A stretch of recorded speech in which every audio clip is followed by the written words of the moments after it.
হিন্দু লোক যখন এই সামনে যদি ব্যালট পেপারে সিল মেরে দিই তাও কিন্তু আমাদের কিন্তু বিশ্বাস করবে না, এটাই কিন্তু বাস্তব যে হিন্দুরা এই ভোটটা হয়তো দেয়নি, এটা কিন্তু সত্যি কথা।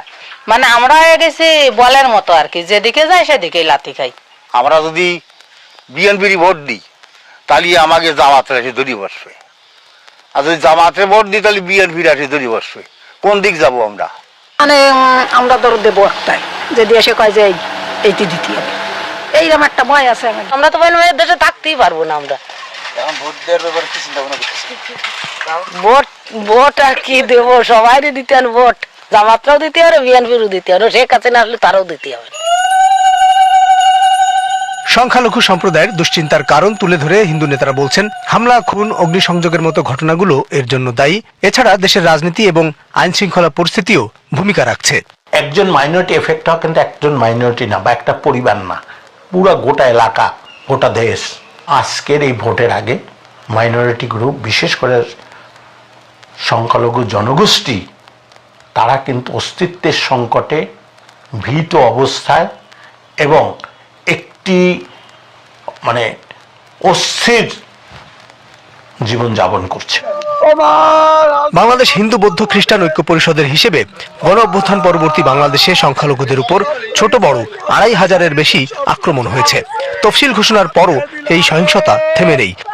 সম্প্রতি চট্টগ্রামের রাউজানে হিন্দু বৌদ্ধ বাড়িতে দরজা আটকে আগুন দেওয়ার ঘটনা ঘটেছে। রাউজানে অগ্নিসংযোগে জড়িত সন্দেহে একজনকে আটক করে পুলিশ দাবি করেছে, সম্প্রীতি বিনষ্ট এবং শত্রুকে ফাঁসাতে এই ঘটনা ঘটিয়েছেন অভিযুক্ত ব্যক্তি।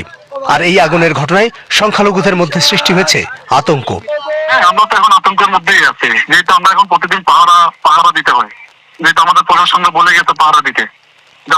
এলাকার মধ্যে সবাই মানে আজকে একদল, কালকে একদল, এরকম করে করে সব মানে বাড়ি ঘরে পাহারা দিতে হচ্ছে বর্তমানে। বাংলাদেশ হিন্দু বৌদ্ধ খ্রিস্টান ঐক্য পরিষদের মূল্যায়নে দেশের ৮০টির মতো সংসদীয় আসনে সংখ্যালঘুদের ভোট জয় পরাজয়ে প্রভাব ফেলে। সংগঠনের নেতৃবৃন্দ উদ্বেগ জানিয়ে বলছেন, মিথ্যা মামলা, ধারাবাহিক হামলা এবং সম্প্রতি খুনের ঘটনায় ক্রমাগত নিরাপত্তার সংখ্যা বাড়ছে। আপনি ভালুকার ঘটনাটা চিন্তা করেন, তো সেম থিং আপনার ওই সাউথ বেঙ্গলের এরকম ঘটনা ঘটেছে। কিন্তু এইটা তো আসলে খুবই মর্মান্তিক আসলে, এবং এই ধরনের ঘটনাগুলো তো আমাদের শঙ্কিত করে। এবং ভোটের আগে আমার জীবন রক্ষা। ভোট মানুষ দিতে যাবে তখনই যখন সে দেখবে ভোট দেওয়ার কারণে সে কোনো থ্রেটের সম্মুখীন হবে না, কোনো হুমকির সম্মুখীন হবে না। হিন্দু বৌদ্ধ খ্রিস্টান ঐক্য পরিষদের নেতারা দাবি করছেন, নির্বাচনের আগে রাজনৈতিক দলগুলোকে সংখ্যালঘুদের